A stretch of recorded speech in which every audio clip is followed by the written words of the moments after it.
संतोष जुवेकरचं विधान सगळ्यांना माहिती आहे. तो ट्रोल झालाय आणि हं, रोज काही ना काही त्यावर चालू आहे समाज माध्यमावर.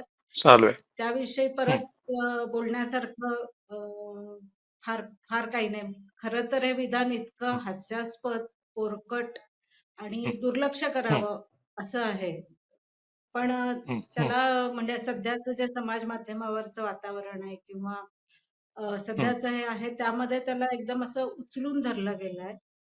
अ, हं, हं, आपण विचार केला तर संतोष जुवेकर हा अभिनेता म्हणा, कलाकार म्हणा, किती लोकांना माहिती आहे. म्हणजे तुम्हाला हं, मला हं. माहिती आहे मान्य आहे, कारण आपण त्या हो, फील्डमध्ये आपल्याला माणसं माहिती असायलाच लागतात.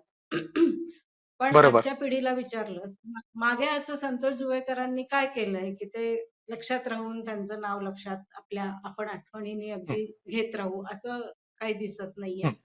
ताज्या बातम्यांसाठी पाहत रहा ABC मराठी न्यूज.